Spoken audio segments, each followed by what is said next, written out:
আসসালামু আলাইকুম ওরহমতুল্লাহি বারাকাতুহু। সকলকে আন্তরিক অভিনন্দন ও ধন্যবাদ। প্রিয় ভাই ও বন্ধুগণ, কিভাবে জিনের আসর থেকে নিরাপদ থাকবেন? আমরা এই বিষয়টি স্পষ্টই জানি যে চিকিৎসার চেয়ে সাবধান থাকাটাই সবচেয়ে ভালো। তাই যদি পূর্ব থেকে সচেতন থাকা যায় তাহলে ইনশাল্লাহ জিনের আসর থেকে বেঁচে থাকতে পারবো। বেঁচে থাকার কিছু আমল রয়েছে, যেমন 5 ওয়াক্ত সালাত আদায় করতে হবে নিয়মিত এবং শরিয়াহ মোতাবেক চলতে হবে। ঘরে ঢোকা এবং বের হওয়ার সময় সালাম দিতে হবে, সাথে দোয়া পড়তে হবে।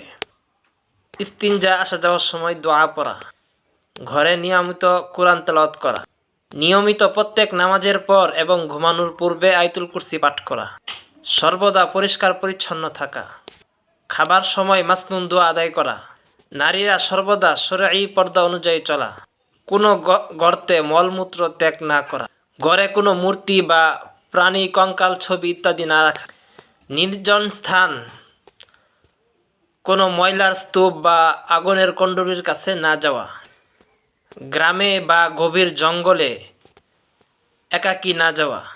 আমরা যদি এই বিষয়গুলো মেনে চলতে পারি, খেয়াল করে চলতে পারি, তাহলে ইনশাল্লাহ জিনের আসর থেকে নিরাপদ থাকতে পারবো।